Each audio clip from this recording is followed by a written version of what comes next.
آج دجالی فتنے کے بارے میں کچھ باتیں آپ کے گوش گزار کروں گا۔ پہلی بات یہ نوٹ کیجئے کہ یہ روایات صحیح مسلم میں بھی ہے، جامع ترمذی میں بھی ہے، سنن ابی داؤد میں بھی ہے، سنن ابن ماجہ میں بھی ہے، سنن نسائی میں بھی ہے، مسند احمد ابن حنبل میں۔ یعنی یوں سمجھئے کہ صرف بخاری کو چھوڑ کر باقی صحاح ستہ کی تمام کتابوں میں اور بڑے جلیل القدر صحابہ سے یہ روایات ہیں۔ حضرت عبداللہ ابن عباس رضی اللہ تعالی عنہما حبر الامہ، حضرت عبداللہ ابن عمر رضی اللہ تعالی عنہما، حضرت ابو سعید خدری رضی اللہ تعالی عنہ اور حضرت ابو الدرداء رضی اللہ تعالی عنہ، ان صحابہ سے ان کتب حدیث میں جو روایات مروی ہیں وہ یہ ہے کہ جو شخص دجالی فتنے سے محفوظ رہنا چاہے وہ سورہ کہف کی ابتدائی اور آخری آیات کی تلاوت۔ بعض روایات میں تو صراحت ہے ابتدائی اور آخری، بعض میں مطلقاً فرمایا گیا کہ 10 آیات سورہ کہف کی انسان کو دجال کے فتنے سے محفوظ رکھ سکتے۔ اس اعتبار سے جو تعلق ہے ان آیات کا دجالی فتنے کے ساتھ وہ گویا کہ احادیث سے صحیحہ سے ثابت ہے۔ نمبر 2 بات جو میں عرض کرنا چاہتا ہوں یہ ہے کہ احادیث نبویہ ہی سے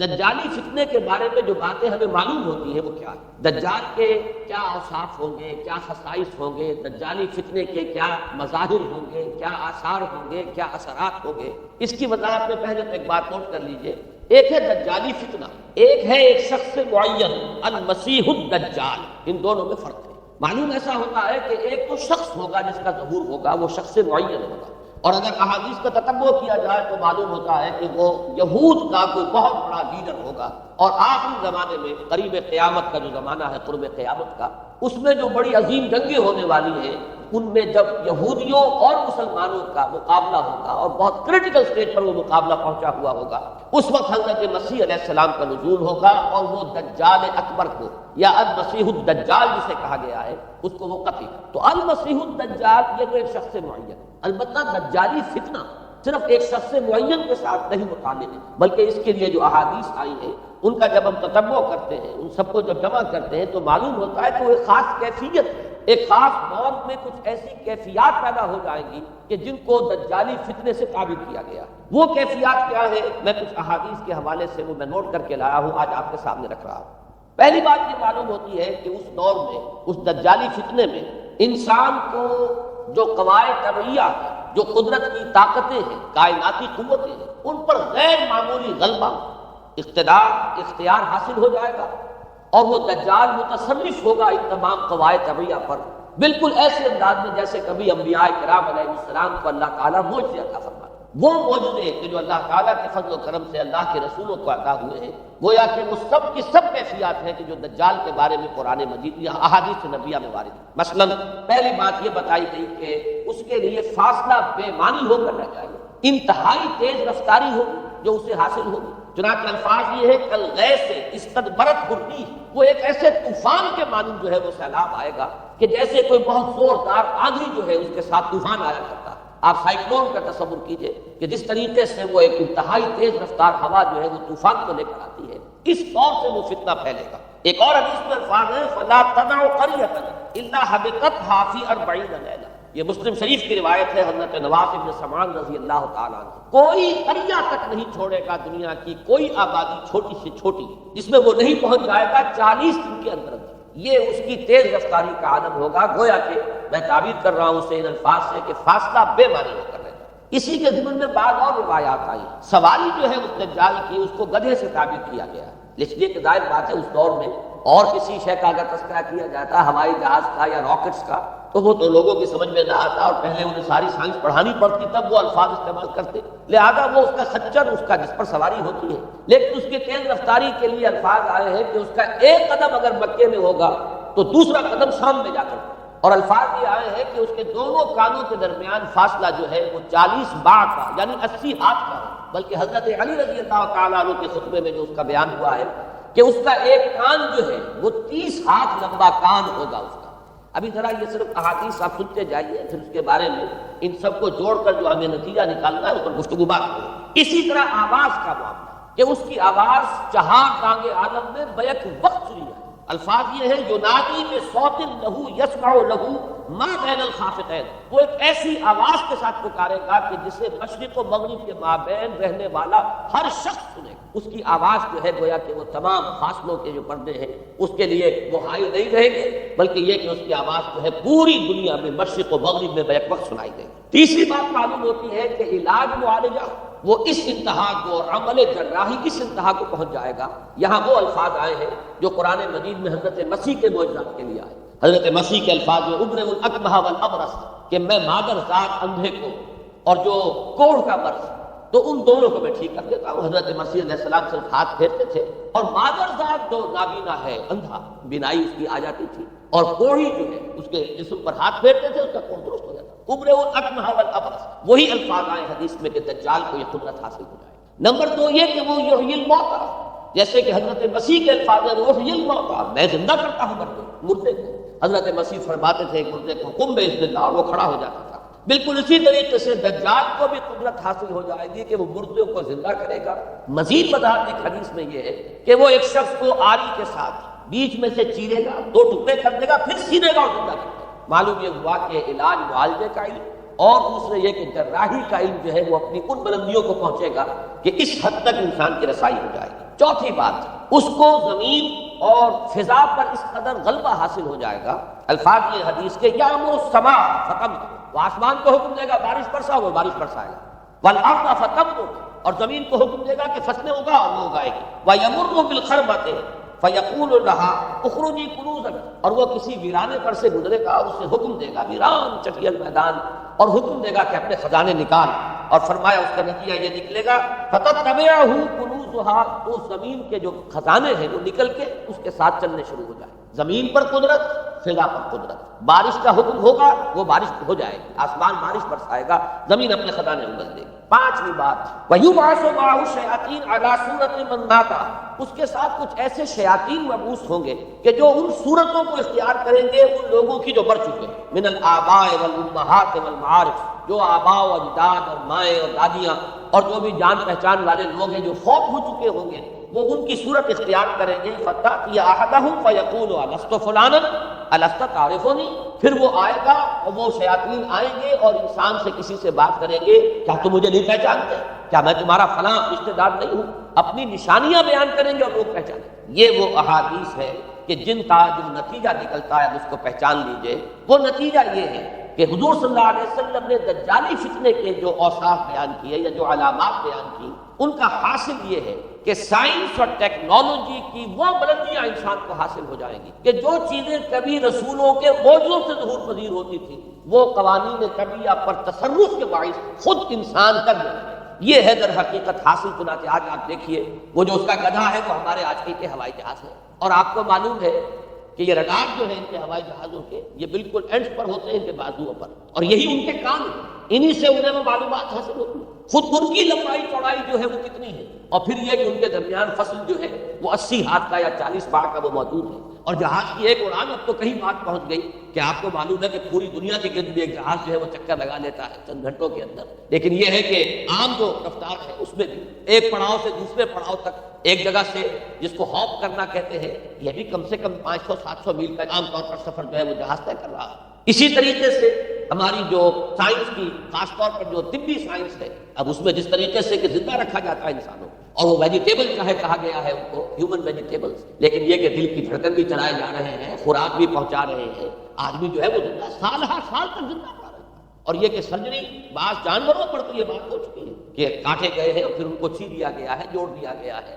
یہ تمام جو بھی معجزے ہیں اس وقت سائنس دکھا رہی ہے۔ اسی طرح اگر یہ معجزہ دیکھنا ہو کہ زمین لب و دب ہوگی، جہاں کہیں کوئی آثار نہیں تھے کسی ایک پتے تک کے اگنے کے، اگر وہاں لہلہاتے ہوئے آپ کو چمن دیکھنے ہو تو ویسے سب سے پہلے تو یہ معاملہ ہوا تھا اسرائیل نے جو کر کے دکھایا تھا، لیکن اب تو آپ ابو ظبی چلے جائیے، سعودی عرب میں چلے جائیے۔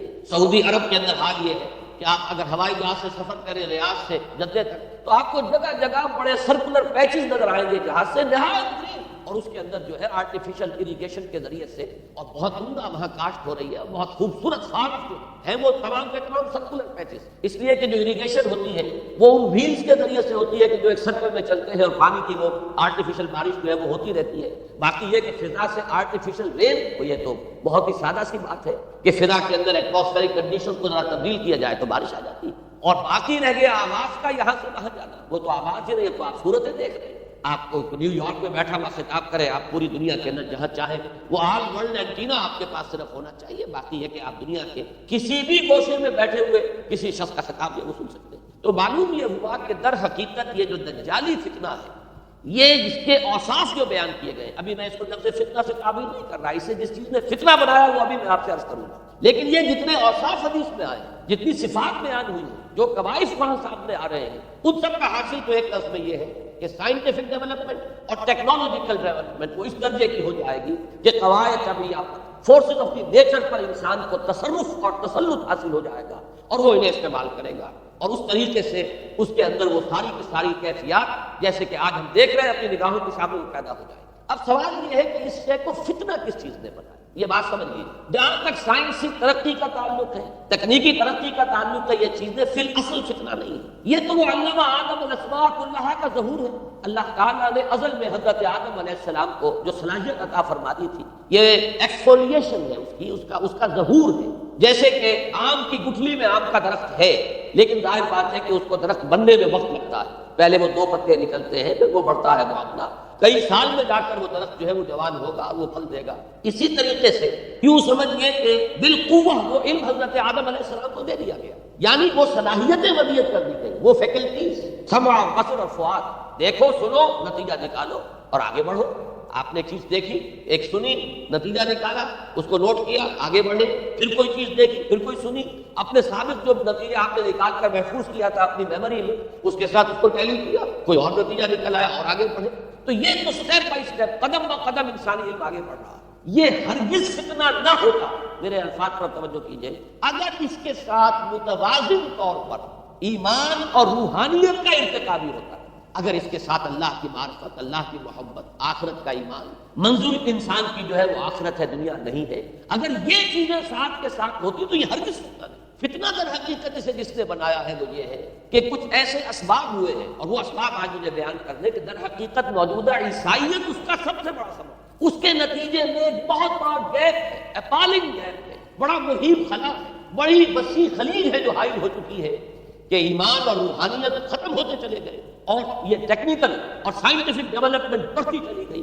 ان دونوں کے درمیان جو مہیب خلا پیدا ہوا ہے اس نے اسے فتنہ بنا دیا ہے، اور عظیم ترین فتنہ، ورنہ اگر اس کے ساتھ ہی اللہ پر ایمان، آخرت پر ایمان، اور انسان کے اندر ایمانی کیفیات، اس کی روحانی کیفیات اگر یہ بھی برقرار رہتی، بلکہ اس کے ساتھ متوازن طور پر ان کو ترقی کرنا چاہیے، تو یہ ہرگز فتنہ نہیں ہے۔ تو پہلی بات یہ سمجھ لیجئے کہ اگرچہ دجالی فتنے کے جو صفات، اس کے اوصاف، اس کی علامات، اس کے مظاہر جو بھی حدیث کے ذریعے سے ہمیں معلوم ہے، جس کا میں نے ابھی آپ کے سامنے تذکرہ کیا، وہ سب در حقیقت تعبیر ہے اس دور کا جو محاورہ ہے، اس دور کی جو زبان ہے، اس دور میں جن الفاظ سے گفتگو کی جا سکتی تھی، اس دور کے ایڈیم میں آج کی جو سائنٹیفک اور ٹیکنالوجیکل ترقی ہے، گویا کہ اس کی تعبیر کی گئی ہے کہ وہ دجالی فتنہ ہوگا۔ لیکن اس شے کو فتنہ بنانے والی شے در حقیقت یہ ہے کہ ایک بہت بڑی خلیج حائل ہو چکی ہے ایمان اور روحانیت، اور دوسری طرف سائنٹیفک اور ٹیکنالوجیکل ڈیولپمنٹ میں ان دونوں کے درمیان اتنا بود اور فصل پیدا ہو گیا ہے کہ جس کی وجہ سے اس نے فتنے کی شکل اختیار کی۔ اس کا سبب کیا ہے، آج ہمیں اس پر غور کرنا ہے۔ دیکھیے حضرت مسیح علیہ السلام کا دین، اور جیسا کہ میں نے عرض کیا، اس سورہ کہف کے پہلے رکوع میں تذکرہ انہی کا ہو رہا ہے، وَيُنذِرَ الَّذِينَ قَالُوا اتَّخَذَ اللَّهُ وَلَدًا مَا لَهُم بِهِ مِنْ عِلْمٍ وَلَا لِآبَائِهِمْ كَبُرَتْ كَلِمَةً تَخْرُجُ مِنْ أَفْوَاهِهِمْ يَقُولُونَ إِلَّا كَذِبًا فَلَعَلَّكَ بَاخِعٌ نَفْسَكَ عَلَىٰ آثَارِهِمْ إِن لَّمْ يُؤْمِنُوا بِهَٰذَا الْحَدِيثِ أَسَفًا۔ ان آیات کا پہلے ترجمہ آپ سن لیجئے، جو پہلی آیات ہے اس کا ترجمہ ہم کر چکے ہیں۔ کل حمد اس اللہ کے لیے ہے جس نے اپنے بندے پر کتاب نازل فرمائی اور اس میں کوئی کجی نہ رکھی، جو بالکل سیدھی ہے اور خبردار کرتی ہے ایک ایسی بڑی عظیم اور مہیب جنگ سے کہ جو خاص اللہ کی طرف سے ہوگی، اور بشارت دیتی ہے مومنین کو جو نیک عمل کرے کہ ان کے لیے بہت بڑا اور بہت عمدہ اجر ہے۔ ماکثین فیہ ابدا، وہ اس میں رہیں گے ہمیشہ ہمیشہ۔ وَيُنذِرَ الَّذِينَ قَالُوا اتَّخَذَ اللَّهُ وَلَدًا، اب دوہرا کر بات آئی، اور تاکہ خبردار کر دے ان کو جنہوں نے یہ کہا کہ اللہ نے کسی کو اپنا بیٹا بنایا۔ مَا لَهُم بِهِ مِنْ عِلْمٍ، نہیں ہے ان کے پاس اس کے بارے میں کوئی علم، وَلَا لِآبَائِهِمْ، نہ ان کے آباء و اجداد کے پاس کوئی علم تھا، کوئی عقلی دلیل نہیں، کوئی اللہ کی اتاری ہوئی کسی کتاب میں، اللہ کے اتارے ہوئے کسی صحیفے میں اس کے لیے سند نہیں۔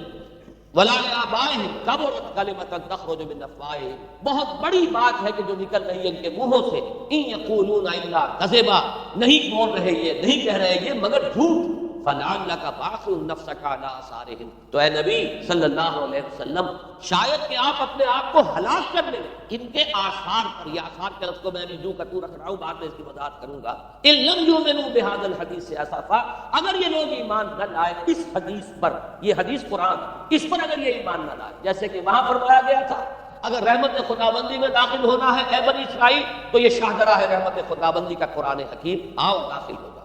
یہاں پر ان عیسائیوں کو متنبہ کیا جا رہا ہے اگر وہ اس حدیث پر، یہ حدیث اللہ کی کتاب، احسن الحدیث کتاب متشابہہ فبأی حدیث بعدہ یؤمنون، اگر اس اللہ کی حدیث پر، اللہ کی کتاب پر یہ ایمان نہ لائے تو جو ان کے آثار ہوں گے، جو نتائج نکلیں گے ان پر اے نبی شاید کہ آپ اپنے آپ کو صدمے اور رنج اور غم سے ہلاک کریں. یہ ہے در حقیقت وہ آیات کے جن میں تذکرہ ہو رہا ہے عیسائیت کا.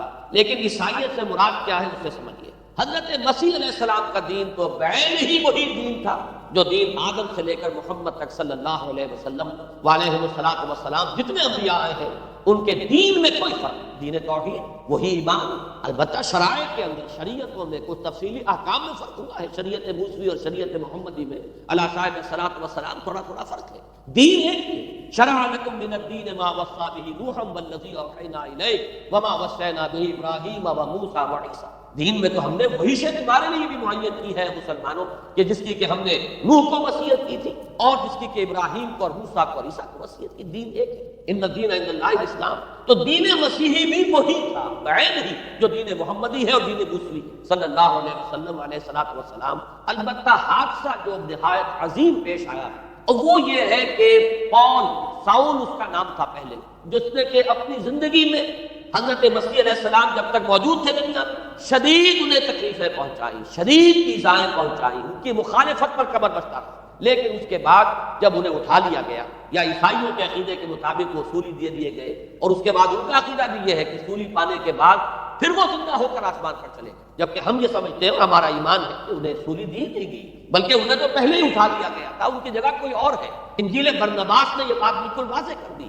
کہ در حقیقت وہی حواریین میں سے جس نے کہ غداری کی تھی اور پکڑوایا تھا، مسمری کی تھی، وہی ہے جس کی شکل بنا دی گئی تھی حضرت مسیح علیہ السلام کے جیسی مانند، اور وہ شخص ہے کہ جو سولی تھا. بہرحال عیسائیت اس وقت جو اس کا عقیدہ ہے اور جو ہمارا عقیدہ اور ایمان ہے، ان دونوں کی روح سے حضرت مسیح علیہ السلام آسمان پر اٹھا لیا. اس کے بعد اس نے دین مسیحی میں نقب لگانے کے لیے، جو دین مسیح اصل دین اسلام تھا، اس کو کرپٹ کرنے کے لیے، ڈسرپٹ کرنے کے لیے، اس میں نقب لگانے کے لیے اس نے اپنے ایک مکاشفے کا ذکر کیا کہ میں آ رہا تھا سفر میں کہ مجھے حضرت مسیح نظر آئے ہیں آسمانوں میں، اور انہوں نے مجھے کہا ہے کہ اے ساؤل تو مجھے کیوں ستاتا ہے اور تو فلاں جگہ جا میرے نام سے نبوت کر. اس کے بعد اس نے لبادہ اوڑھا عیسائیت کا، اور اس نے آ کر جس طرح عبداللہ ابن سبا نے محمد الرسول اللہ صلی اللہ علیہ وسلم کے دین میں نقب لگائی، اسی طریقے سے اس شخص نے دین مسیح میں نقب لگائی. فرق یہ ہے کہ دین محمدی صلی اللہ علیہ وسلم، کیونکہ یہ آخری دین ہے، اب کوئی اور رسول آنے والا نہیں، اللہ تعالیٰ کی طرف سے اس دین کو، اس شریعت کو ایک پروٹیکشن حاصل ہے، لہذا ایک جزء کی حد تک گمراہی جو ہے پھیل سکی، کل پر محیط نہیں. لیکن بدقسمتی سے دین مسیحی کے بارے میں یہ ہوا کہ کچھ عرصے تک تو کشمکش رہی ہے. اصل دین مسیحی پر بھی جو کاربند لوگ تھے اور جو اس کے اوپر مستقیم رہے وہ قائم کچھ عرصے تک رہے ہیں، لیکن ہوتے ہوتے تقریباً اس دور تک آ کر جب کہ حضور کی بعثت ہوئی ہے، اصل دین مسیحی کے ماننے والے تقریباً ختم ہو چکے تھے، شاذ لوگ رہ گئے، اور ان میں یہ جرأت نہیں تھی کہ اپنے اصل دین کا وہ اظہار کر، بلکہ ہوتے ہوتے ان 600 سالوں کے اندر یہ ہوا کہ وہی پولزم جو ہے در حقیقت اس نے ہی مسیحیت کی شکل اختیار کی.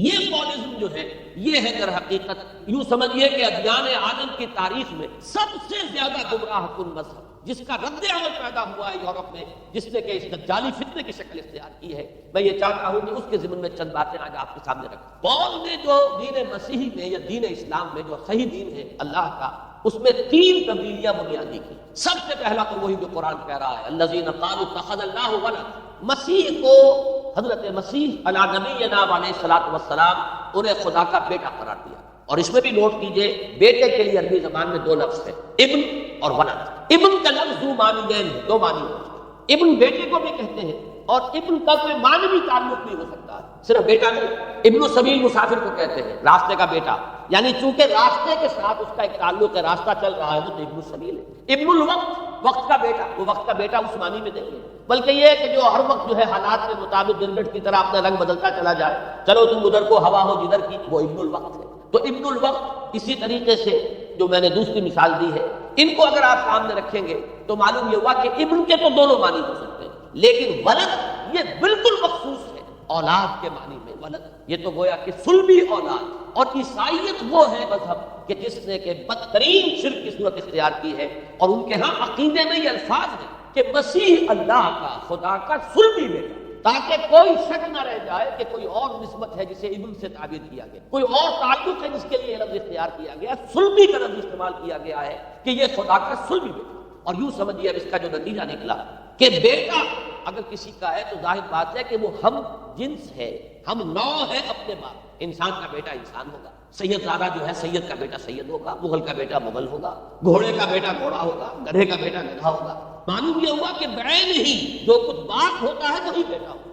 لہذا اس لفظ نے در حقیقت شرک کی بدترین صورت اختیار کی کہ بالکل اللہ کے برابر، اللہ کا ہم نوع، گویا کہ بدترین شرک جو ہے شرک فی الذات ہے۔ اور شرک فی الذات کی بدترین صورت یہ ہے کہ جو عیسائیت میں آئی ہے کہ حضرت مسیح علیہ السلام کو اللہ کا صلبی بیٹا قرار دیا۔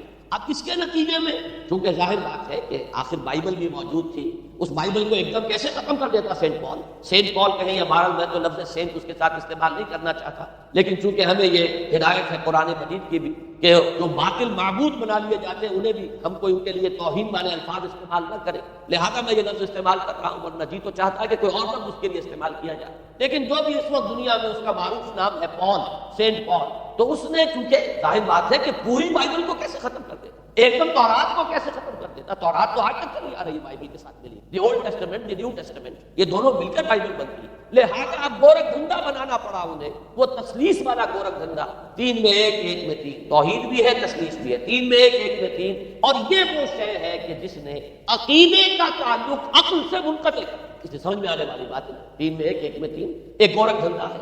نتیجہ انہوں نے یہ نکالا کہ ڈوگما در حقیقت اس کا عقل سے کوئی تعلق، ڈوگما بس عقیدہ ہے، اور اس عقیدے ہی کے اوپر سارے دین کی بنیاد ہے، باقی وہ عقل میں آئے نہ آئے، عقل کے لیے قابل قبول ہو یا نہ ہو، یہ بات اچھی طرح سمجھ لیجیے کہ اگرچہ ہمارے ہاں کی ہم بھی یہ بات کہتے ہیں کہ بہت سے حقائق جو ہے کائنات کے وہ ایسے ہیں کہ جن تک عقل کی رسائی نہیں، اس کے لیے ہم مجبور ہیں، محتاج ہیں وہی کی ہدایت کے، لیکن دو چیزوں میں فرق کیجیے، ایک ہے عقل سے ماوراء ہونا اور ایک ہے عقل کے خلاف ہونا، ان دونوں چیزوں میں زمین و آسمان کا فرق۔ ایک وہ حقائق ہے کہ جو عقل از خود ان تک رسائی حاصل نہیں کر سکتی، لیکن جب وہ سامنے آتے ہیں تو عقل تسلیم کرتی ہے کہ ہاں یہ بات سمجھ میں آتی ہے۔ ایک وہ چیزیں ہیں کہ جن کو عقل تسلیم نہیں کرتی، تو ایک ہے مخالف عقل، ایک ہے برائے عقل، ان دونوں میں زمین و آسمان کا فرق۔ ہمارے دین میں تو عقل کو اپیل کیا گیا، لعلکم تعقلون، لعلہم یعقلون، اولو الالباب الذین یعقلون۔ اب ظاہر بات ہے کہ عقل کو ہاتھوں برہانکم ان کنتم صادقین، لاؤ دلیل، تو دلیل سے عقل سے اپیل کی گئی، اور اس میں وہ رشتہ جو میں نے کئی مرتبہ بیان کیا علامہ اقبال کے اشعار کے حوالے سے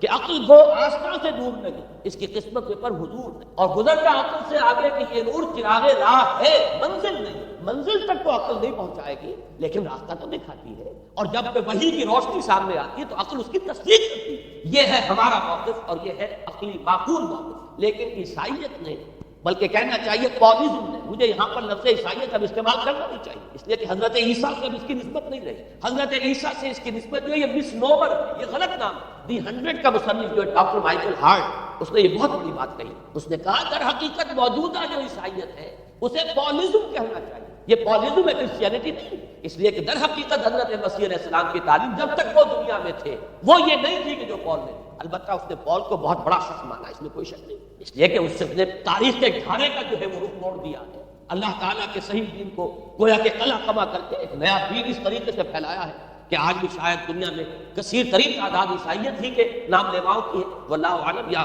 شاید گوتم بدھ کے ماننے والوں کی ہے، بہرحال یہ کہ بہت بڑی تعداد میں آج حضرت مسیح علیہ السلام کی طرف جو منسوب ہے غلط طور پر دین، اس کے نام لیوا دنیا میں، اس اعتبار سے وہ یقیناً اس کا تو حق رکھتا ہے کہ اس کا نام اس کتاب میں آئے کہ جس نے تاریخ کے اوپر اثرات اپنے پیدا کیے۔ اور حضرت مسیح علیہ السلام جب تک دنیا میں تھے، عیسائیت کی حقیقت بنی اسرائیل یا یہودیت کے ایک فرقے سے زیادہ نہیں، ڈیٹیچ نہیں ہوا تھا یہ دین حضرت موسیٰ علیہ السلام کے، لیکن یہ کہ پال نے اسے بالکل ایک مستقل ذات ایک گناہگارہ دین کی شکل دے دی۔ تو یہ پالزم نے در حقیقت سب سے پہلا کام یہ کیا کہ عقل سے بالکل تعلق منقطع کر عقیدہ ڈوگما جو ہے وہ خلاف عقل، جو بات عقل میں آئے نہ آئے بس مان۔ تو پہلی تو یوں سمجھیے کہ نقب جو لگی ہے دین کے اندر وہ اس تسلیس کے حوالے سے، اور تسلیس کا گورکھ دھندا خلاف عقل، لہذا ڈوگما کی جو ان کا لفظ استعمال ہوا ہے کہ بس اس کو تو ہم مانیں گے چاہے وہ عقل کے لیے قابل قبول ہو چاہے ہو۔ دوسرا اس سے بھی زیادہ آپ دیکھیے ایک سے ایک بڑھ کر یہ رکھی جا رہی ہے، خشت اول جنہوں نے حد میں مار کر تاثریہ امیر مدیوان،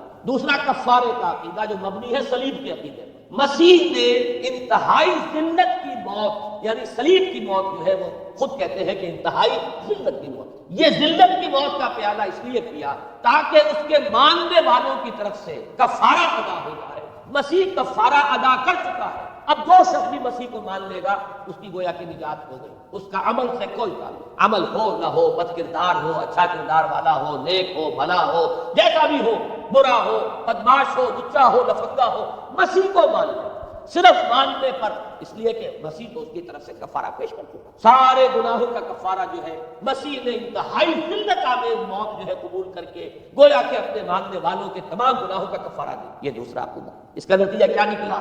تسلیس نے عقل سے تعلق توڑ دیا تھا مذہب کا، اس نے عمل سے تعلق توڑ، ڈوگما ہی ڈوگما ہے، نہ عقل سے کوئی تعلق نہ عمل سے کوئی تعلق، کوئی تعلق نہیں رہا۔ دین کی جڑیں جو ہے دونوں اعتبار سے، دین تو نام ان دو چیزوں کا الا الذین آمنوا وعملوا الصالحات، دونوں کی گویا کہ جڑیں منہدم ہو گئی، بنیادیں منہدم ہو گئی، جڑیں کاٹ دی گئی کہ نہ اس کا تعلق عقل کے ساتھ ہے نہ عمل کے ساتھ۔ تیسری بات آئی ہے، اس نے کہا شریعت منسوخ، یہ عجیب ہے، دیکھیں جسے آئرنی آف فیٹ کہتے ہیں انگریزی زبان میں، ابھی تک بائبل کے اندر سینٹ میتھیو کے جو روایت ہے، متی کی انجیل سے کہا جاتا ہے gospel of the Lord according to Saint Matthew, اس میں جو سرمن آف دی ماؤنٹ ہے، ایک وعظ ہونے کے اعتبار سے واقعتاً میں اس کی عظمت کا بڑا قائل ہوں، عظیم ترین وعظ ہے دنیا میں۔ اس کے شروع میں یہ الفاظ موجود ہیں، don't think I have come to destroy law, ہرگز یہ نہ سمجھنا کہ میں شریعت کو ختم کر دیا۔ وہ یہ کہہ کر گئے تھے کہ شریعت موسوی تم پر لاگو رہے گی، عائد رہے گی، لیکن پال نے تیسرا نقب لگایا شریعت ثابت ہے۔ اس کی ضرورت کیوں محسوس ہوئی یہ بھی سمجھ لیجیے۔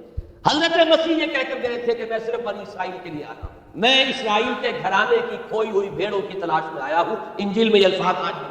حضرت مسیح نے اپنے حواریین کو جب بھیجا کہ اب جاؤ تبلیغ کرو میری طرف سے، اس کی ہدایت میں ایک ہدایت یہ بھی ہے کہ تمہیں صرف اسرائیلیوں تک تبلیغ کرنی ہے، باہر نہیں، میں صرف اسرائیلیوں کی طرف رسول بنا کر بھیجا گیا۔ یہ الفاظ موجود ہیں، اگرچہ اس وقت کے انجیل میں جو الفاظ ہیں وہ تو میں سمجھتا ہوں کہ حضرت مسیح علیہ السلام کے شایان شان نہیں ہے، وہاں کوئی نہ کوئی تحریف ہوئی ہے لفظی، اس لیے کہ وہاں تشبیہ یہ دی گئی ہے کہ کوئی اپنے بچے کے حصے کی روٹی جو ہے کتے کے آگے نہیں ڈالے، گویا کہ جینٹائلز جو ہیں غیر بنی اسرائیلی، انہیں اس جملے کی روح سے انہیں کتوں سے تشبیہ دی جا رہی ہے کہ میرے پاس میرے بچوں کے حصے کی روٹی ہے، میرے بچے ہیں اسرائیلی، میری روٹی جو ہے یہ جو میرے پاس ہے وہ اسرائیلیوں کے لیے ہے، کوئی اپنے بچوں کے حصے کی روٹی کتے کو نہیں کھلاتا۔ یہ جملہ تو میں سمجھتا ہوں حضرت مسیح کا نہیں ہو سکتا، لیکن یہ ہدایت کہ تمہیں تبلیغ صرف اسرائیلیوں میں کرنی ہے، یہ قرآن مجید کی روح سے ثابت ہے، اس لیے کہ قرآن بھی یہ کہتا ہے کہ رسولاً الی بنی اسرائیل، حضرت مسیح علیہ السلام رسول بنا کر بھیجے گئے تھے بنی اسرائیل کی طرف، اس لیے کہ وہ یوں سمجھیے کہ جسے ہمارے ہاں عام اصطلاحات میں علماء کہا کرتے ہیں تاج و تخت ختم نبوت،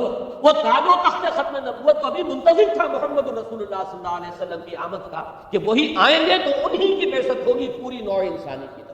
آپ سے پہلے کسی رسول کی بعثت پوری نوع انسانی کی طرف نہیں ہوئی بشمول حضرت مسیح علیہ السلام، ہر جو ہے رسول جو آیا ہے آپ سے پہلے اپنی اپنی قوموں کی طرف آیا، لیکن اس پال نے کیا کیا؟ پہلے تو یہ اصول توڑا، ہم اس دین مسیحی کی یا جو پالیزم ہے اس کی اب تبلیغ کریں گے غیر اسرائیلیوں میں، وہاں انہیں دقت پیش آئی، شریعت موسوی بڑی بھاری شریعت ہے، اب وہ بھاری شریعت جو ہے اس کو قبول کرنا تو لوگوں کے لیے آسان نہیں ہے، انہوں نے یہ کیا کہ یہ شریعت تم پر ثابت، شریعت کا بوجھ تم پر نہیں، برڈن آف لا یہ تمہارے لیے نہیں۔ اور میں یہاں مثال دے دینا چاہتا ہوں، بین ہی تاریخ نے اپنے آپ کو دہرایا ہے، عبداللہ ابن سبا نے جو فتنہ شروع کیا تھا ہمارے ہاں، ہماری تاریخ میں جو اس کے اثرات سے پیدا ہوئے ان میں سے ایک جو ہے وہ شکل وہ اسماعیلیت والی، کہ اسماعیلیت نے بھی بین ہی یہی شکل اختیار کی ہے، ہندوستان میں آ کے جب اسماعیلی داعیوں نے جب تبلیغ کی ہے تو شریعت ثابت کر دی۔ آج آپ کو جو اسماعیلی ملیں گے ان کے ہاں کوئی شریعت نہیں ہے، کوئی نماز نہیں، مسجد ان کی ہوتی نہیں، جماعت خانہ ہوتا ہے، وہ کلب گھر ہے، آتے ہیں جمع ہوتے ہیں کھانا کھاتے ہیں، اللہ اللہ کو باتیں چیتیں کرتے ہیں، ان کے اوپر شریعت ہے ہی نہیں، نہ روزہ ہے نہ نماز ہے، اور بعین ہی وہی جو اختیارات میں ابھی آپ کو بتاؤں گا کہ جو پوپ کے ہیں وہی ان کے امام حاضر کے اختیارات. بہرحال تیسری نقب جو میں نے عرض کیا آپ سے وہ یہ تھی کہ شریعت منسوخ، اس کا نتیجہ کیا نکلا. اب دیکھیے ذرا غور کیجئے، ایک بہت بڑا خلا پیدا ہو گیا. وہ خلا کون پر کرے گا؟ شریعت کے بارے میں سارے اختیارات اب پوپ کو حاصل. وہ جس چیز کو چاہے حلال کر دے، جس چیز کو چاہے حرام کر دے، جس چیز کو چاہے قرار دے دے کہ یہ ممنوع ہے، جس چیز کی چاہے اجازت دے دے. اس لیے کہ اب شریعت تو نہیں ہے، خلا ہے. اس میں سوالات تو پیدا ہو گئے، یہ کام کیا جائے یا نہ کیا جائے، کون کرے گا؟ تو جب شریعت ختم ہوئی تو سارا اختیار پوپ کے ہاتھ میں آ گیا. یہ میں بعد میں ذرا اور تفصیل سے بتاؤں گا کہ کیسے کیسے اختیارات پھر مذہبی طبقے کے ہاتھ میں آئے ہیں. اس کے نتیجے میں تاریخ انسانی میں ورسٹ فارم آف تھیوکریسی پیدا ہو. تھیوکریسی کسے کہتے ہیں؟ جو آج کی اصطلاح میں گالی. قائد اعظم کے جملے آپ نے کئی پڑھے ہوں گے. اسلام میں کوئی تھیوکریسی نہیں، مذہبی طبقے کی حکومت نہیں ہے اسلام، اور 100% درست ہے. تھیوکریسی کہتے ہیں ایک مذہبی حلقے کی، مذہبی طبقے کی حکومت، اس کے ہاتھ میں اختیارات. اور قرآن مجید میں اسی وجہ سے ان کے اوپر الزام لگایا گیا اتخذوا احبارهم ورهبانهم اربابا من دون اللہ. انہوں نے اپنے علماء اور صوفیوں کو اللہ کے سوا اپنے معبود بنا لیا. حضرت عدی بن حاتم رضی اللہ تعالیٰ عنہ جب ایمان لائے، یہ حاتم طائی جو مشہور ہے صحابت میں، ان کے بیٹے ہیں، قبیلہ طے سے ان کا تعلق ہے. حاتم طائی تو طے سے ہے، ان کے بیٹے عدی ہیں، یہ عیسائی تھے. یہ جب ایمان لائے اور پھر انہوں نے قرآن پڑھا تو انہیں ایک اشکال ہوا کہ قرآن مجید میں تو ہم پر الزام لگایا گیا ہے کہ اتخذوا احبارهم ورهبانهم اربابا من دون اللہ. تو عرض کیا انہوں نے، ڈرتے ڈرتے عرض کیا ہوگا حضور کی خدمت میں کہ حضور یہ بات تو کچھ درست نہیں معلوم ہوتی، ہم نے تو کبھی اپنے علماء اور رحبان کو خدا نہیں سمجھا.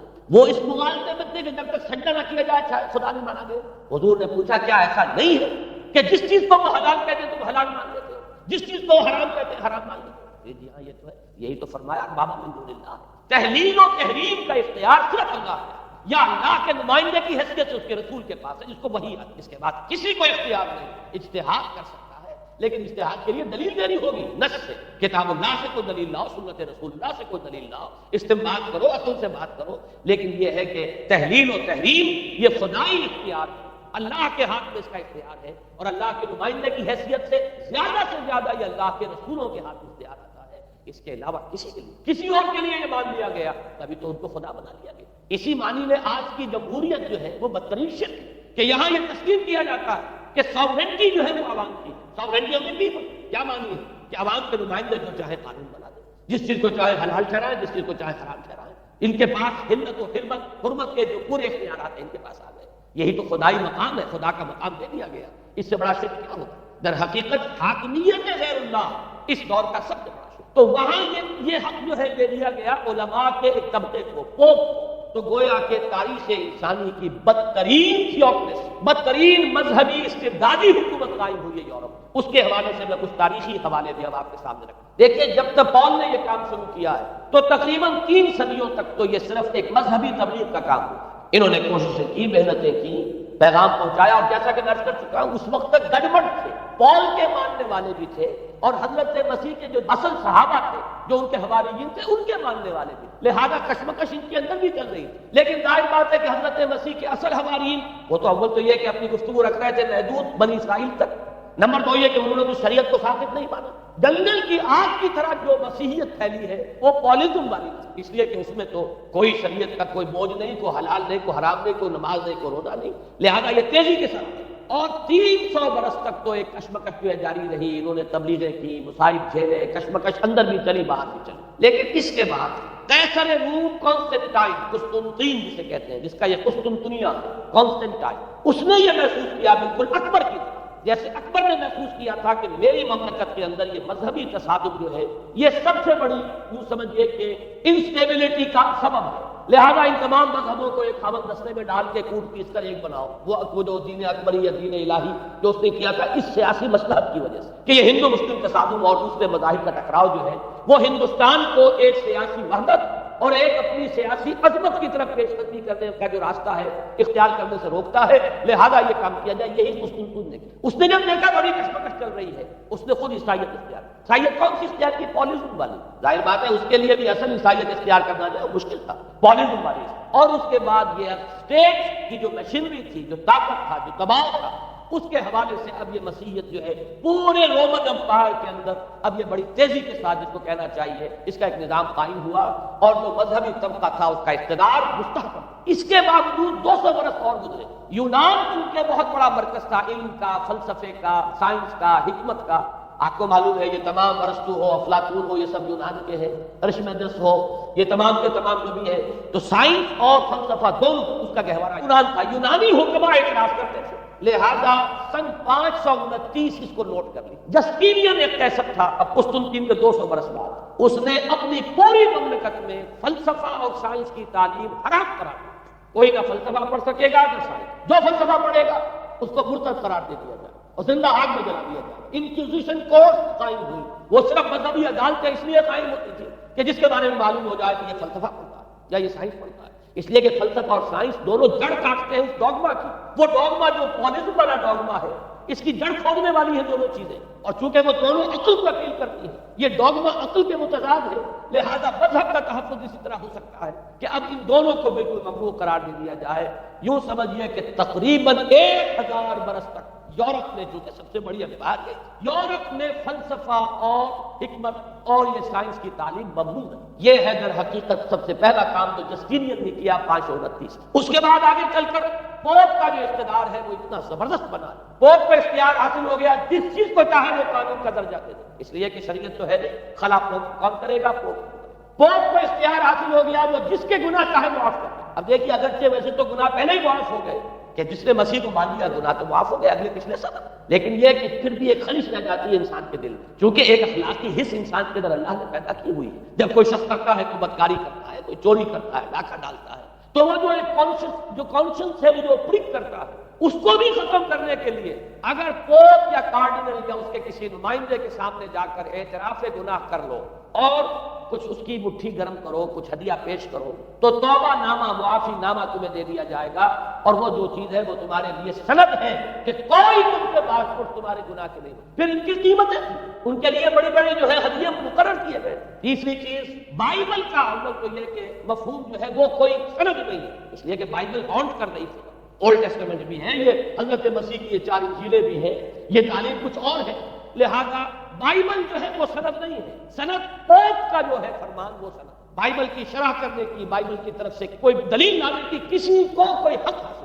یہ قبر تھا، یہ تشدد تھا یورپ میں، یہ وہ دور تھا جب کہ اسلام پھیل رہا تھا۔ میں نے اس لیے آپ سے کہا تھا، نوٹ کرایا آپ کو، 529 میں جسٹینین کا یہ فرمان، 571 میں حضور کی ولادت ہو رہی ہے، وہی صدی، اور 630 کے آس پاس، بلکہ 629 کے آس پاس سلطنت روما کے ساتھ مسلمانوں کا ٹکراؤ شروع۔ تو یہ تاریخی ان کو ریلیشن جو ہے ذہن میں رکھیں۔ جس وقت مسلمان آئے اور 200-300 برس جو ان کے عروج کے، اس وقت آپ کو معلوم ہے کہ تقریباً 6 صدیاں ہو چکی تھی کہ یورپ بالکل جس کو کہا جاتا ہے ڈارک ایجز، انتہائی تاریخ، مذہبی جبر اور استبداد، اس کے سوا کچھ نہیں۔ اور ملاؤں کی حکومت جسے آپ کہیں گے، جسے آج کل کے اصطلاح میں کہا جائے گا، وہ جس کو چاہے جو چاہے سزا دے دے، پوپ کو اختیار حاصل ہے۔ کسی کے بارے میں ذرا جیسے بعض اوقات خبریں سچی ہیں یا جھوٹی، لیکن میں مثال دے رہا ہوں جیسے خبریں آتی رہی ہیں ایران کے بارے میں کہ کہیں اگر معلوم ہو گیا تو پاسداران انقلاب پہنچے اور سمری ٹرائل اور فوراً ختم کیا آدمی کو۔ اس قسم سے انکوزیشن رپورٹس جو ہے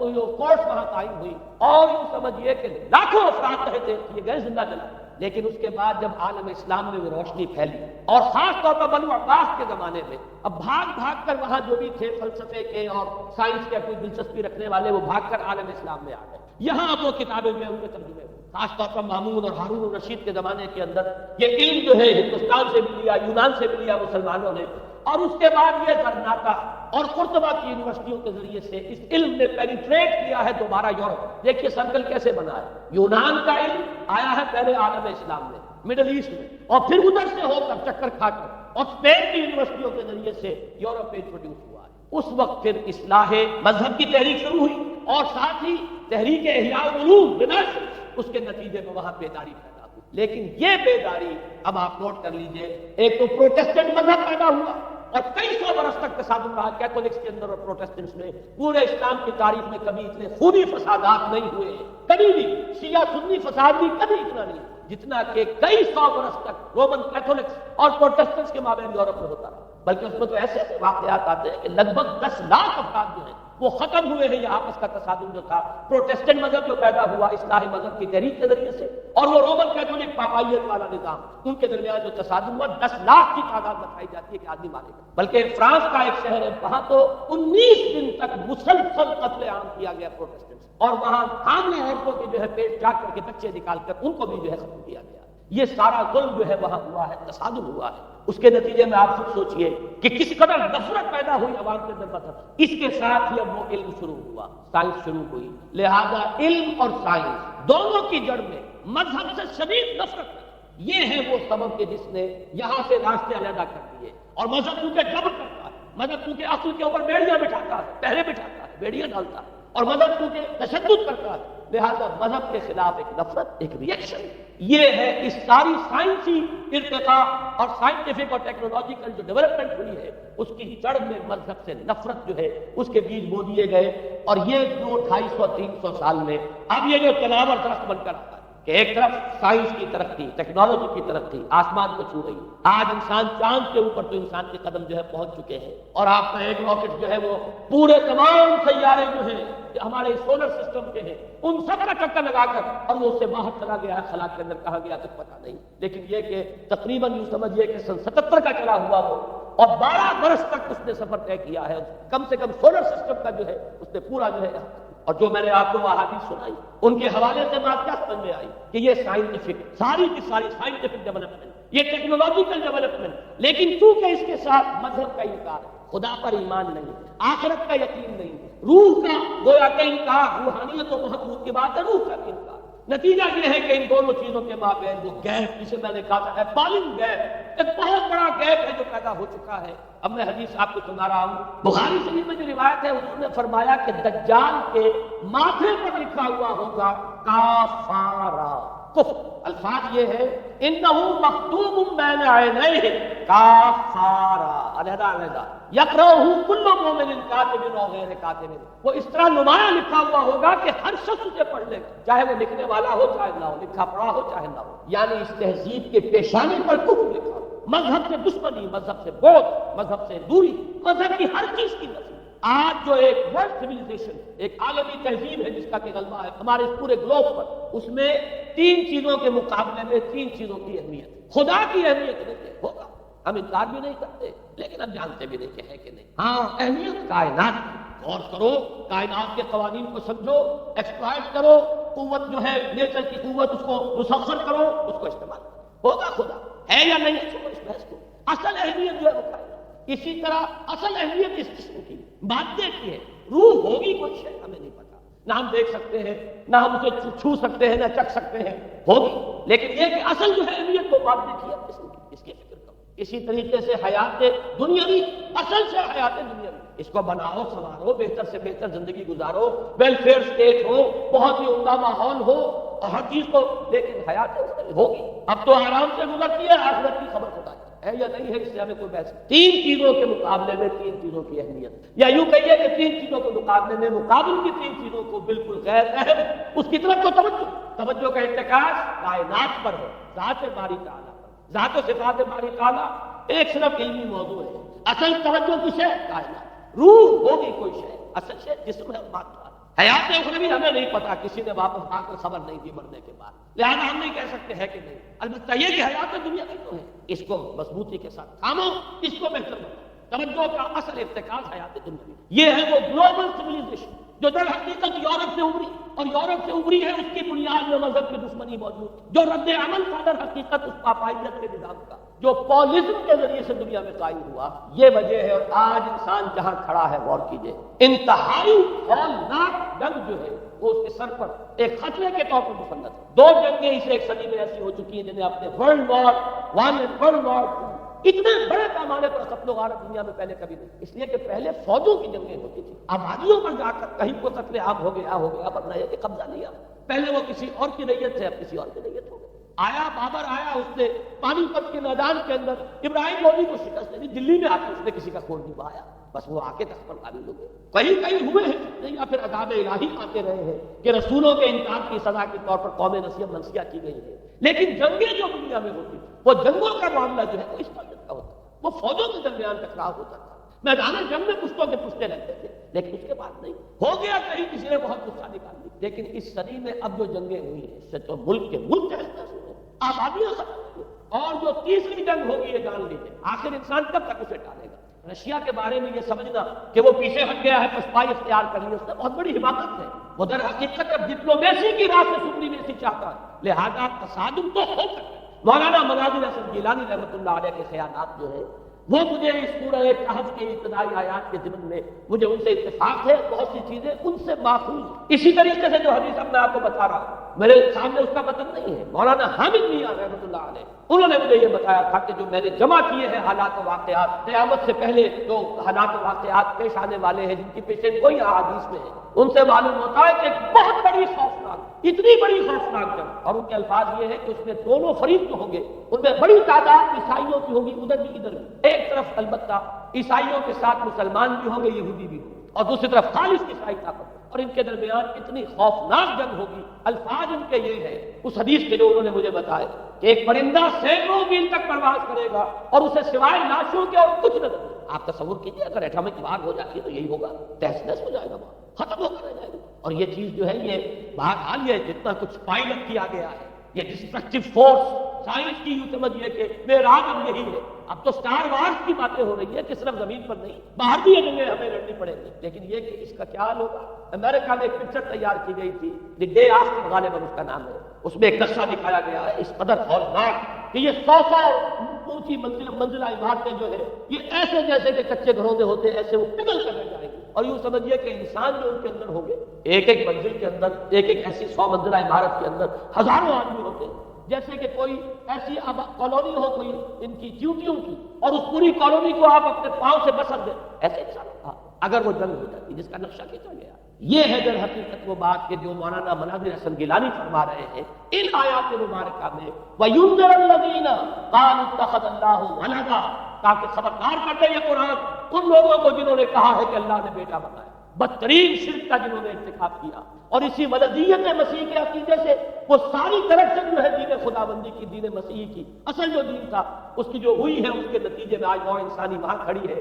اسی لیے آیت نمبر 2 میں فرمایا وَيُنذِرَ بَأْسًا شَدِيدًا مِّن لَّدُنْهُ، تاکہ خبردار کرنے ایک بہت بڑی جنگ۔ ہمارے اکثر مفسرین نے یہاں پہ ایک بہت بڑا عذاب کہہ کر جو ہے وہ گزر گئے، لیکن واحد یہ لفظ ہے قرآن مجید کا یہ مقام ہے جہاں لفظ باس آیا، اور مولانا مناظر حسن گیلانی نے بحث کی باس تو جنگ کو کہتے ہیں، قرآن مجید میں جہاں بھی یہ لفظ آیا جنگ کو کہتے ہیں۔ تو ایک بہت بڑی ہولناک جنگ، اس کے لیے فرمایا بالنظم ہو، یہ تمہارے اپنے پیمانوں پر نہیں آئے گی، یہ تمہارے حساب کتاب میں نہیں آ سکتا جو ڈسٹرکشن ہوگی۔ جیسے کہ آپ علم لدنی کہتے ہیں، ایک علم وہ ہے جو جانے بوجھے طریقے سے حاصل کیا جاتا ہے، ایک علم لدنی ہے جو خاص اللہ تعالیٰ اپنے کسی بندے کو عطا فرما دے۔ اس جنگ کی جو ہلاکت خیزی ہے وہ تمہارے حساب کتاب میں آنے والی نہیں ہے۔ لِيُنذِرَ بَأْسًا شَدِيدًا مِّن لَّدُنْهُ وَيُبَشِّرَ الْمُؤْمِنِينَ الَّذِينَ يَعْمَلُونَ الصَّالِحَاتِ أَنَّ لَهُمْ أَجْرًا حَسَنًا مَّاكِثِينَ فِيهِ أَبَدًا۔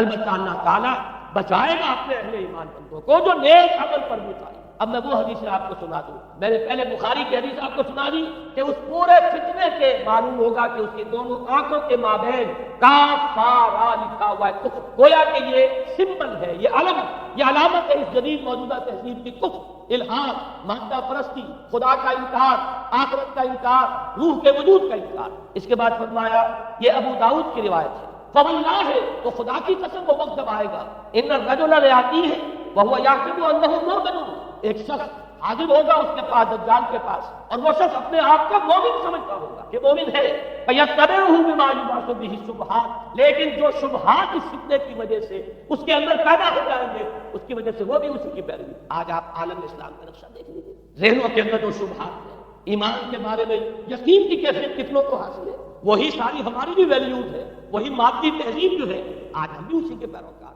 سمجھتے ہیں اپنے آپ کو مسلمان، سمجھتے ہیں وہ، لیکن ذرا تجزیہ کیجیے۔ اسی کو میں نے اپنے اس کتاب میں اسلام کو نشرت ثانیہ میں تفصیل سے باتیں کیا کہ در حقیقت رگ و پے میں سرایت کر رہی ہے یہ تہذیب، بظاہر جو ہے نظر آتا ہے جیسے روئے ارضی پر، زمین کے اوپر تو آپ کو کہیں اونچائی نظر آ جائے گی، کہیں نیچائی نظر آ جائے گی، کہیں پانی ہے کہیں خشکی ہے، ذرا اوپر چلے جائیں تو ہوا ہے، ہوا کا غلاف پورے پورے عرضی کو اپنے اندر لیے ہوئے. یہی حال ہے. ہر ملک میں آپ چلے جائیں, نیچے کے لوگوں میں کچھ مذہب نظر آ جائے گا تھوڑا بہت. ہندوستان میں بھی اگر کوئی مندروں میں جاتا تو گھٹیا آدمی جاتے ہیں, چارے نیچ لوگ جاتے ہیں, بڑا آدمی کوئی نہیں جاتا. ہمارے ہاں بھی جا کے ہوتے ہیں مساجد میں سفارا تو غریب, پردہ رکھتے ہیں اگر کوئی تمہارا تو غریب. شہروں میں کاروباری طبقہ ضرور ایسا ہے جو نماز روزے کے ساتھ اس کا ایک شوق ہے, لیکن آپ جا کے دیکھ لیجیے دیہات کے اندر کیا حال ہے. تو معلوم یہ ہوا کہ نیچے تو شاید کچھ نہ کچھ فرق ہے. یہ مسلمان ملک ہے, یہ ہندو ملک ہے, یہ فلاں ملک ہے, یہ بدھ مت کا ملک ہے, لیکن اوپر چلے جائیں یعنی ہر ملک کے اوپر جو ایلیٹ ہے, جو اعلیٰ تعلیم یافتہ, جو آپ کی ملٹری اور سول بیوروکریسی ہے ٹاپ کی, وہ تو ایک ہی رنگ میں لگے تو ان کا لباس وہی, ان کا رہن سہن وہی, ان کا تمدن وہی. نام کا فرق اگر نہ ہو تو پتہ نہیں چلے گا یہ مسلمان ہے کہ ہندو ہے کہ سکھ ہے. پتہ چلے گا وی پی سنگھ نام ہے تو پتہ چلے گا کہ ہندو ہے, لیکن یہ کہ باقی اس کی وضاحت, اس کا لباس, اس کا اٹھنا بیٹھنا. آپ کے ہاں یہ تو کچھ عوامی دور میں آ کے کرتا شلوار جو ہے وہ آئی ہے, لیکن وہ بھی اندرون ملک ہوتی ہے. باہر جا کر ہمارے اپنے لوگوں کے جو لباس ہوتے ہیں آپ کو دیکھیں کہاں فرق معلوم ہو جائے گا کہ کون مسلمان ہے, کون ہندو اور کون پارسی ہے اور کون عیسائی. تو معلوم یہ ہوا کہ اوپر ایک ہی گلوبل سیویلائزیشن ہے جس کا دور دورہ, اور اس سیویلائزیشن کے ماتھے پر لکھا ہوا ہے کافارا. اس میں وہ ایمان نہیں ہے, اس میں الحاد ہے, مادہ پرستی ہے, کفر. اس میں آخری حدیث جو میں آپ کو سنا رہا ہوں, حضور نے فرمایا آخر من یخرج الیہ النساء, اس فتنہ کی طرف پیش قدمی کرنے والا آخری طبقہ ہوگا عورتوں. وہ تک اس تہذیب کی طرف لپکے ہیں. یہ طبقہ جب آگے بڑھے گا, یہ جو ہمارے یہاں بھی جلوس نکلتے ہیں, شریعت کا مذاق اڑانے والے جلوس, اسلامی احکام کی نفی کرنے والے جلوس نکلتے ہیں, اور ان کے جس طریقے سے ڈسپلے ہوتا ہے اخبارات کے اندر, جتنا ان کے لیے اعزاز ہے, جتنی ان کے لیے یہاں پر تکریم ہے ہمارے معاشرے کے اندر, اس کو پیش نظر رکھیے. آخر من یخرج الیہ النساء حتی ان الرجل لیرجع الی امہ وابنتہ واختہ وعمتہ فیوثقها رباطا, یہاں تک کہ ایک بندہ مومن کا حال یہ ہو جائے گا کہ وہ دوڑے گا اور کوشش کرے گا اپنی ماں کو, بیٹی کو, بہن کو, پھوپھی کو باندھ کر رکھے کہ وہ نکل نہ جائے. یہ حال ہو جائے گا کسی شخص کا. آج کتنے لوگ بے بس ہو چکے ہیں, اب وہ باندھ کر رکھنے والے بھی گویا کہ ہتھیار ڈال چکے, ورنہ یہ کہ ایک دور تھا کہ کچھ نہ کچھ باندھ کر رکھنے والے تو تھے, لیکن اب تو آزادی کی صورت آئی ہے تو باندھ کر رکھنے والے جو وہ ہاتھ ڈال چکے. اب تو آپ دیکھیں گے اچھے بنے نظر یہ آتا ہے, داڑھی رکھی ہوئی ہے, خود جو ہے مذہبی مزاج کے ہے, لیکن بالکل بے پردہ تو خاتون جو ہے ایک ان کے سوٹ پیچھے بیٹھی ہوئی, یا ان کے کار کے اندر ان کی برابر کی سیٹوں پہ بیٹھی جا رہی ہے. بے پردگی, یہ اباحیت, ہمارے اخبارات کا جو حال ہے اس کو دیکھیے. خدا کے لیے یہ رنگین صفحات بند کرو, لیکن مجال ہے تو کسی کے کان پر جو تکلیف. لہذا حدیث کے الفاظ نوٹ کیجیے, آخر من یخرج الیہ النساء, اس فتنے کی طرف پیش قدمی کرنے میں آخری طبقہ جو ہوگا وہ خواتین کا ہوگا. حتی ان الرجل لیرجع الی امہ وابنتہ واختہ وعمتہ, یہاں تک کہ آدمی دوڑے گا, پکڑے گا اپنی ماں کو, اپنی بیٹی کو, اپنی بہن کو, اپنی پھوپھی کو, اسے باندھ کے کوشش کرے گا کہ کہیں وہ اس طریقے سے اس دجالی فتنے کے اندر جو ہے وہ اسی کی پیروی کے اندر گھر سے نہ نکل جائے. یہ ہے وہ فتنہ جس کی لپیٹ میں اس وقت پوری دنیا آئی. اب نوٹ کیجیے اس فتنے کے لیے اب میں چند باتیں اور کہہ رہا ہوں. لغوی بحث کیا ہے, دجال کسے کہتے ہیں؟ یہ بنا ہے لفظ دجل. دجل اور فریب یہ ہماری زبان میں بھی مستعمل, دجل اور فریب دھوکہ دینے والی شے, ملمہ, حقیقت کچھ اور اوپر کچھ اور پردہ ڈال دیا گیا. یہ دجل, گندم نمائی, جو فروشی, دجل ہے, فریب ہے. اسی کے لیے دوسرا لفظ عربی زبان کا جو قرآن میں کثرت سے آیا وہ غرور, دھوکہ. اصل میں یہ دنیا دھوکہ جو حیات اخروی کے لیے ایک پردہ بن کر ہماری آنکھوں پر پڑ گیا. میں وہ آیات اب آپ کو جلدی سے سنا رہا ہوں. فرمایا وَمَا الْحَيَاةُ الدُّنْيَا إِلَّا مَتَاعُ الْغُرُورِ, سورہ آل عمران میں بھی آیت آئی, سورہ حدید. لوگوں سن لو, یہ دنیا کی زندگی سوائے دھوکے کے کچھ نہیں. میں بات درج کر دوں گا کہ ایک دوسرا رخ بھی ہے دنیا کی زندگی کا, لیکن اس وقت یہ آیات سن لی. غرتکم الحیات الدنیا, تمہیں دھوکے میں ڈال دیا اس دنیا کی زندگی نے. یہ سورہ جاثیہ کی آیت نمبر 35. غرتہم الحیات الدنیا, انہیں دھوکے میں ڈال دیا دنیا کی زندگی نے. یہ سورہ انعام میں آیت نمبر 70 بھی ہے, آیت نمبر 130 بھی, تیسری مرتبہ سورہ اعراف میں آیت نمبر 51, اور 2 مرتبہ سورہ لقمان اور سورہ فاطر میں آیا فلا یغرنکم الحیات الدنیا ولا یغرنکم باللہ الغرور. دیکھو لوگوں, کہیں تمہیں دنیا کی زندگی دھوکے میں لگا. یہ دنیا کی زندگی جو ہے دھوکہ بن کر ایک فریب کا پردہ ہمارے ہاتھوں میں ڈالتی ہے کہ یہ ہمارا مطلوب مقصود, اسی کے لیے بھاگ جاؤ, اسی کو بنانا سنوارنا. مجھے میں عرض کر چکا ہوں 3 چیزوں کے مقابلے میں 3 چیزوں کی ہے. حیات دنیاوی جب مطلوب بن جائے, حیات دنیاوی جب انسان کی اصل محبوب بن جائے, تو گویا کہ حیات اخروی اب نگاہوں سے اوجھل ہو گئی, آنکھ ہو جائے, پہاڑ ہو جائے. یہی ہے اصل دجل, یہی ہے اصل فریب. آیات اور سنیے, سورہ اعلیٰ, بل تؤثرون الحیات الدنیا والآخرۃ خیر وابقیٰ. لوگوں تمہاری گمراہی کی اصل جڑ بنیاد کیا ہے؟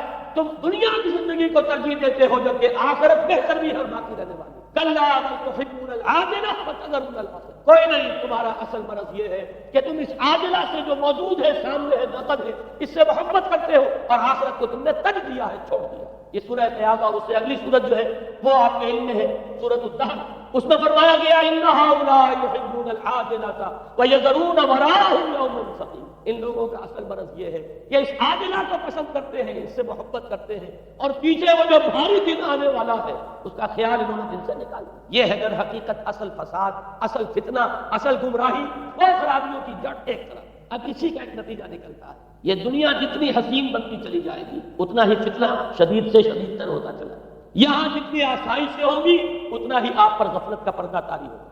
اور آپ کو معلوم ہے کہ اس پوری سائنٹیفک جو بھی ڈیولپمنٹ ہے اس کا حاصل کیا ہے؟ یورپ میں جائیے واقعتاً دنیا بڑی حسین بن چکی، امریکہ میں جائیے واقعتاً بہت حسین، ابو ظبی میں جائیے بڑی حسین نظر آئے گی دنیا، گورنشن جس طریقے کے آباد ہے۔ یہ دنیا کا حسن جتنا بڑھے گا اتنا ہی یہ آنکھوں پر اور بھاری پردہ ڈال دے گی، آخرت سے آپ کو غافل کر دے گی۔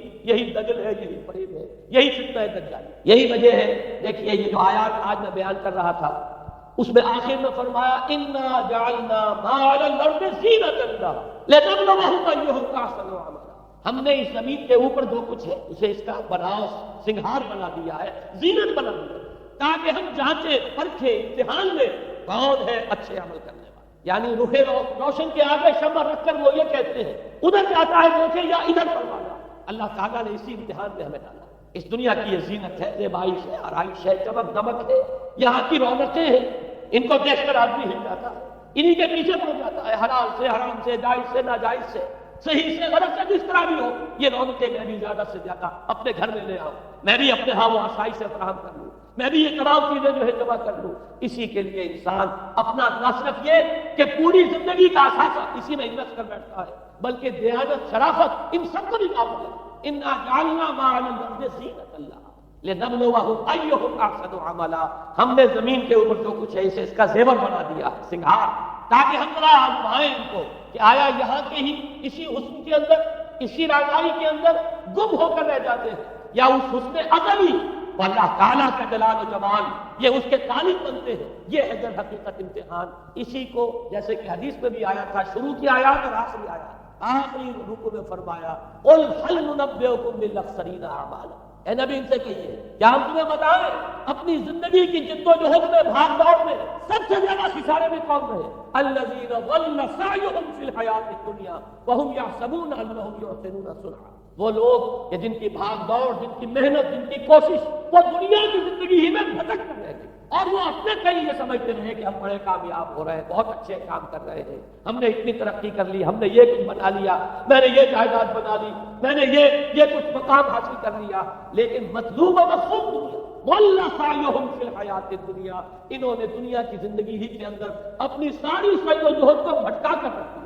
میں اس کا جو دوسرا رخ بتانا چاہتا تھا وہ ایک حدیث کے حوالے سے ہے، اگر آخرت مطلوب و مقصود رہے تو یہ دنیا آخرت کی کھیتی بن جائے۔ حضور نے فرمایا دنیا مزرعۃ الآخرہ، اگر تمہارا مطلوب و مقصود آخرت ہے تو پھر یہ دنیا کے اندر یہ کھیتی ہے، بو گے یہاں تو وہاں کاٹو گے، نیک اعمال کرو، خدمت خلق کے لیے کوشاں ہو جاؤ، لوگوں کی ہدایت کے لیے اپنی توانائیاں جو ہے وقت کرو، خیرکم من تعلم القرآن وعلمہ، اس دنیا میں محنت کرو گے تو آخرت میں اجر و ثواب پاؤ گے۔ اب دنیا مزرعۃ الآخرہ، اگر آخرت مطلوب و مقصود ہو تو دنیا بڑی قیمتی، اس کا ایک ایک لمحہ بڑا قیمتی ہے۔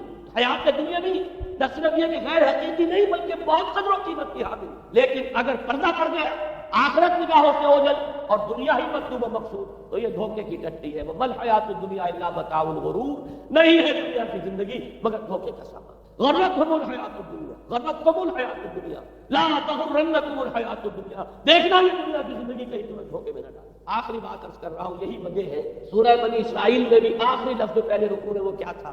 وَأَنَّ الَّذِينَ لَا يُؤْمِنُونَ بِالْآخِرَةِ أَعْتَدْنَا لَهُمْ عَذَابًا أَلِيمًا، اور وہ لوگ، نوٹ کر لیجیے وہ آیات، إِنَّ هَذَا الْقُرْآنَ يَهْدِي لِلَّتِي هِيَ أَقْوَمُ وَيُبَشِّرُ الْمُؤْمِنِينَ الَّذِينَ يَعْمَلُونَ الصَّالِحَاتِ أَنَّ لَهُمْ أَجْرًا كَبِيرًا وَأَنَّ الَّذِينَ لَا يُؤْمِنُونَ بِالْآخِرَةِ أَعْتَدْنَا لَهُمْ عَذَابًا أَلِيمًا، یہاں پر ایمان بالآخرہ جو ہے اس کو اہمیت دی گئی۔ جو لوگ آخرت پر یقین نہیں رکھتے ان کے لیے اپنے دردناک عذاب اور یہاں پر بھی جیسا کہ سامنے آ گیا سورہ کہف جو ختم ہو رہی ہے جن مضامین پر، وہ بھی وہی آیات ہیں جن کے بارے میں حدیث میں آیا ہے کہ دجالی فتنے سے محفوظ کرنے میں ان کی بڑی تاثیر ہے۔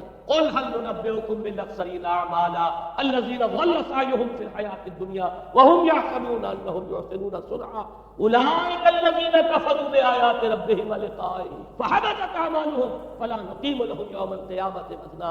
یہ وہ لوگ ہیں جنہوں نے اپنے رب کی آیات کا انکار کیا، جن کی دنیا ہی مطلوب و مقصود بن کر رہ گئی، چاہے وہ کہیں ہم قرآن کے ماننے والے ہیں اور محمد کے عاشق ہیں صلی اللہ علیہ وسلم۔ اولئک الذین کفروا بآیات ربهم ولقائه فحبطت اعمالهم ولا نقیم لهم یوم القیامۃ وزنا ذلک جزاؤہم جہنم بما کفروا واتخذوا آیاتی ورسلی ہزوا۔ یہ وہ لوگ ہیں کہ جنہوں نے ہمارے رسولوں اور ہماری آیات کا ٹھٹھا بنایا ہے، اس لیے کہ رسول کہہ رہے ہیں اصل منزل آخرت کی ہے، تم بنائے ہوئے دنیا کو مطلوب و مقصود، تو لاکھ زبان سے عشق رسول کے دعوے کرو، اپنے عمل سے در حقیقت رسول کی تکذیب کرو۔ اللہ تعالیٰ ہمیں ان سے محفوظ رکھے اور اصل حقیقت ہماری نگاہوں پر منکشف ہو، اور یہ دنیا ہماری نگاہوں پر پردہ نہ پڑ کر رہ جائے، آخرت سے اور اللہ سے ہمیں محجوب نہ کر دے، اس لیے کہ یہی اصل دجالی فتنہ ہے۔ اور ان سے بچنے کے لیے محمد الرسول اللہ صلی اللہ علیہ وسلم کے فرمان کے مطابق سورہ کہف میں نے کچھ ابتدائی اور آخری آیات کا صرف حوالہ دے دیا ہے،